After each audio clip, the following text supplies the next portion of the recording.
আসসালামু আলাইকুম everyone. এনিনাস easy রেসিপিতে আপনাদের সবাইকে অনেক অনেক শুভেচ্ছা জানাচ্ছি।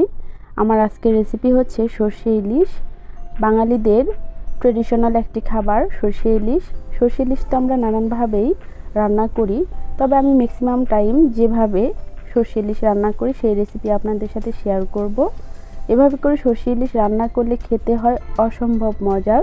গরম গরম ভাত দিয়ে এরকম একটা সরষে ইলিশ হলে আর অন্য কিছু খাওয়ার কোনো প্রয়োজনই হয় না। আশা করি আপনাদেরও ভালো লাগবে। তাহলে চলুন দেখে নিই। প্রথমে আমি এখানে 4 পিস ইলিশ মাছ নিয়েছি। মাছগুলোকে আমি বেশ মোটা মোটা করে কেটেছি। তারপর এখানে হাফ চা চামচ হলুদ গুঁড়া দিয়ে দিচ্ছি, হাফ চা চামচ দিয়ে দিচ্ছি লাল মরিচের গুঁড়া, আর লবণ দিয়ে দিচ্ছি পরিমাণ মতো। দিয়ে এবার সবগুলো মশলার সাথে মাছগুলো খুব ভালো করে মিশিয়ে নেব। মিশিয়ে আমি এক সাইডে রেখে দিচ্ছি। আর এখানে 2 টেবিল চামচ নিয়েছি সাদা সরিষা, আর 2টা কাঁচামরিচ নিয়েছি। এটা অল্প লবণ দিয়ে খুব ভালো করে ব্লেন্ড করে নেব। কেউ চাইলে শিলপাটাতেও বেটে নিতে পারেন। তারপর চুলায় আমি একটা ফ্রাই প্যান দিয়ে দিয়েছি, আর এখানে দিয়ে দিচ্ছি আমি পরিমাণ মতো সরিষার তেল, কারণ সরষে ইলিশ সরিষার তেলে রান্না করলে বেশি ভালো হয়। আর আমি তেলটা দিয়ে দিচ্ছি মাছটাকে ভেজে নিব, কারণ এইভাবে মাছ ভেজে এই সরষে ইলিশটা রান্না করলে খেতে বেশি টেস্টি হয়।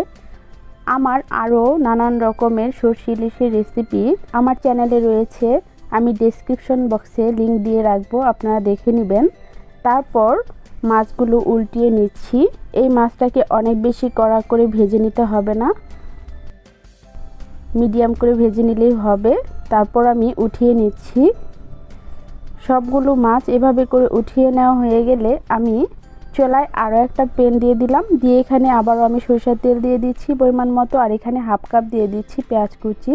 অনেকে চাইলে পেঁয়াজটা বেটেও দিতে পারেন আপনাদের পছন্দ অনুযায়ী। তারপর পেঁয়াজটাকে হালকা ব্রাউন কালার করে ভেজে নেব। তারপর এখানে হাফ চা চামচ দিয়ে দিচ্ছি হলুদের গুঁড়া, 1 চা চামচ দিয়ে দিচ্ছি লাল মরিচের গুঁড়া, হাফ চা চামচ দিয়ে দিচ্ছি ধনিয়ার গুঁড়া। তারপর এখানে অল্প করে পানি দিয়ে দিচ্ছি। পানি দেওয়া হয়ে গেলে আমি এখানে পরিমাণ মতো দিয়ে দিলাম লবণ। খুব বেশি একটা লবণ দেওয়া যাবে না, চেক করে নিতে হবে। তারপর এই মশলাটাকে অনেক ভালো করে কষিয়ে নিব। বেশ কিছুক্ষণ কষিয়ে নেওয়া হয়ে গেলে এখানে আমি দিয়ে দেব সরিষা বাটা। যে কোনো কারণেই আমি সরিষা বাটা দেওয়াটা ক্যামেরা বন্দি করতে পারিনি, আমি অনেক দুঃখিত। সরিষা বাটাটা দিয়ে খুব ভালো করে কষিয়ে নিতে হবে। তারপর আমি আবারও 1 কাপ পরিমাণ পানি দিয়ে দিলাম। পানি দিয়ে এটাকে খুব ভালো করে নেড়ে নিচ্ছি। তারপর যখন পানিটা ফুটে উঠেছে তখন আমি মাছ দিয়ে দিব। মাছটা দিয়ে লো মিডিয়াম আঁচে এটাকে রান্না করব 4 থেকে 5 মিনিটের মতো, কারণ সবগুলো মশলায় আমি অনেক ভালো করে কষিয়ে নিয়েছি, অনেক বেশি রান্না করার প্রয়োজন নেই। তারপর ঢাকনা দিয়ে ঢেকে দিচ্ছি। 5 মিনিট পরে ফিরে আসছি। 5 মিনিট পর ঢাকনা খুলে আমরা দেখতে পাচ্ছি এটা অনেকটাই হয়ে গিয়েছে।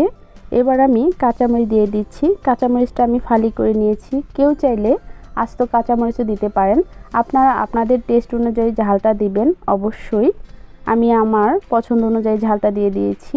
আমি আরও 5 মিনিটের মতো রান্না করেছি। এবার আমি চুলাটা বন্ধ করে দিব। বন্ধ করে 5 মিনিট পর সার্ভ করে নেব।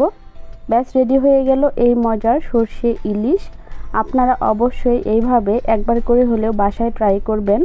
আমি জানি অবশ্যই আপনাদের অনেক ভালো লাগবে। আর কেমন লাগলো আমাকে কমেন্ট সেকশনে জানাতে ভুলবেন না। গরম গরম ভাত দিয়ে সরষে ইলিশটা খেতে অনেক মজার হয়।